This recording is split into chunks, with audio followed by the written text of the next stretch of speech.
Assalamualaikum warahmatullahi wabarakatuh.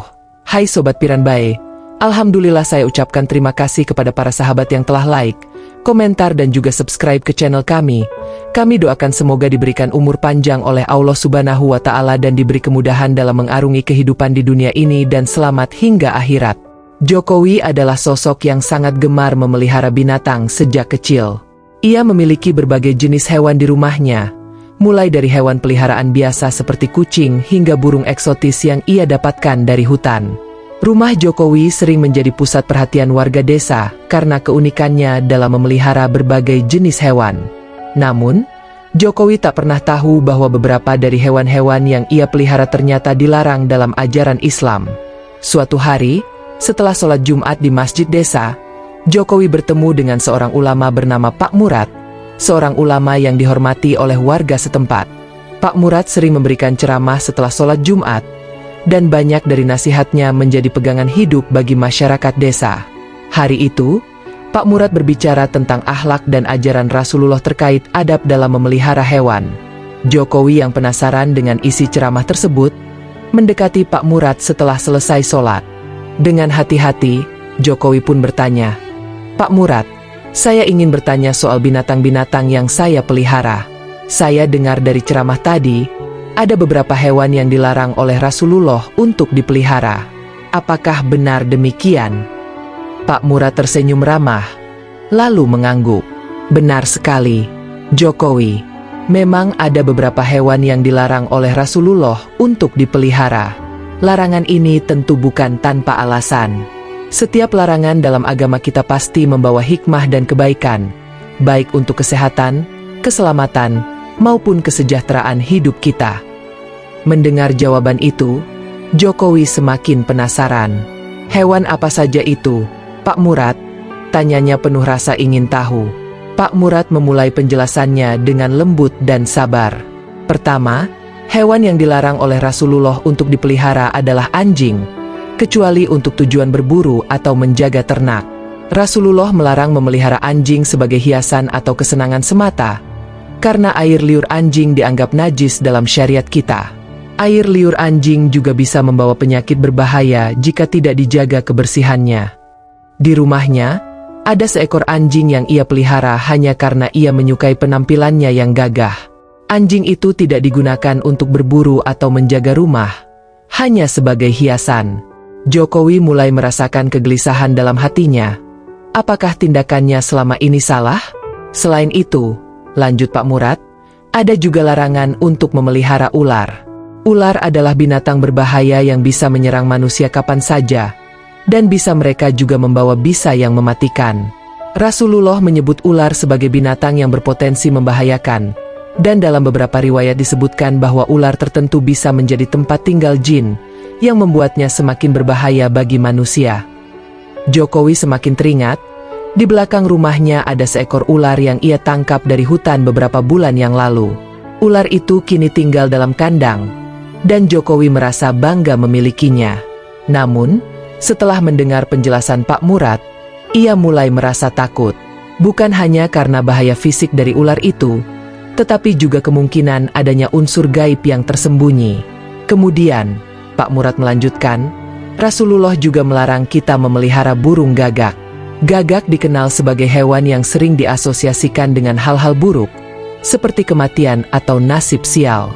Selain itu, gagak juga dianggap sebagai tanda-tanda peringatan dari Allah. Meskipun kita tidak boleh berlebihan dalam mempercayai mitos, Rasulullah tetap menganjurkan agar kita menjauhi hewan ini. Mendengar itu, Jokowi semakin tergugah. Di pekarangan rumahnya, ia memiliki seekor burung gagak yang dipeliharanya sejak kecil. Gagak itu selalu ia anggap sebagai simbol keberuntungan, tetapi kini ia tahu bahwa sebenarnya hal itu tidak dianjurkan dalam ajaran agama.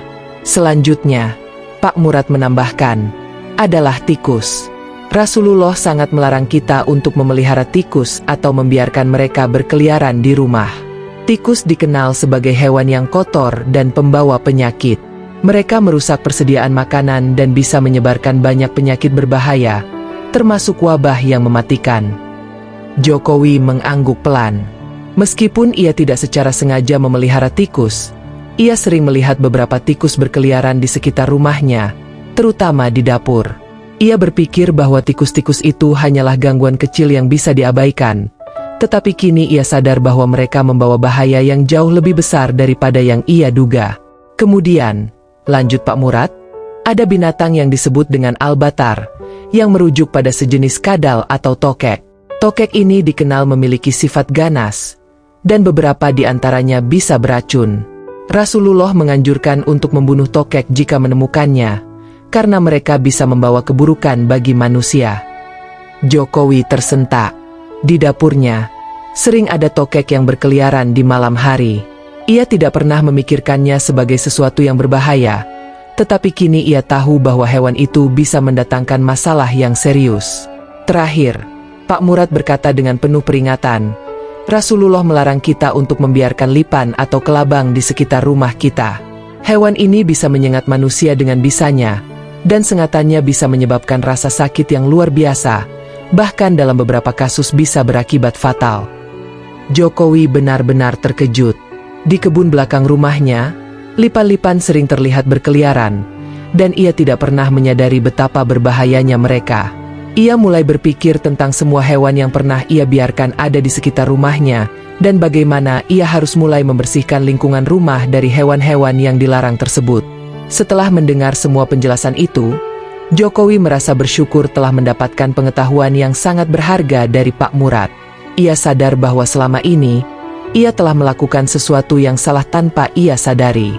Meskipun niatnya hanya untuk merawat hewan-hewan itu dengan kasih sayang, tetapi ternyata tidak semua hewan baik untuk dipelihara. Jokowi pun pulang ke rumah dengan perasaan yang campur aduk. Sesampainya di rumah, ia langsung mengambil keputusan tegas. Ia memutuskan untuk segera melepaskan atau menyingkirkan hewan-hewan yang dilarang oleh Rasulullah dari rumahnya. Anjing yang selama ini ia pelihara, ia serahkan kepada seorang peternak yang membutuhkannya untuk menjaga ternak. Ular yang ia tangkap dari hutan, ia lepaskan kembali ke alam liar di tempat yang jauh dari pemukiman. Gagak hitam yang selama ini ia anggap sebagai simbol keberuntungan, ia lepaskan kembali ke alam bebas agar tidak menimbulkan keburukan bagi dirinya dan keluarganya. Jokowi juga membersihkan rumahnya dari tikus-tikus yang sering berkeliaran, membasmi tokek yang sering muncul di dapurnya, dan memastikan tidak ada lipan yang berkeliaran di kebunnya. Ia menyiapkan obat anti hama dan jebakan untuk memastikan rumahnya bebas dari hewan-hewan yang berbahaya. Sejak saat itu, Jokowi merasakan perubahan yang besar dalam hidupnya. Rumahnya menjadi lebih bersih dan nyaman. Tidak ada lagi hewan-hewan yang mengganggu atau membawa bahaya. Jokowi merasa lebih tenang, karena ia tahu bahwa apa yang dilakukannya sesuai dengan ajaran Rasulullah. Hatinya merasa lebih damai, dan ia yakin bahwa setiap larangan dalam agama bukanlah untuk menyulitkan manusia, tetapi untuk melindungi dan membawa kebaikan bagi mereka. Kisah Jokowi menjadi pelajaran berharga bagi warga desa lainnya. Mereka pun mulai lebih berhati-hati dalam memilih hewan yang akan dipelihara di rumah mereka. Mereka belajar bahwa mematuhi ajaran agama bukan hanya soal kewajiban, tetapi juga soal menjaga keselamatan, kesehatan, dan kedamaian dalam hidup. Pesan moral dari kisah ini adalah bahwa setiap larangan dalam agama Islam memiliki hikmah dan kebaikan yang tersembunyi.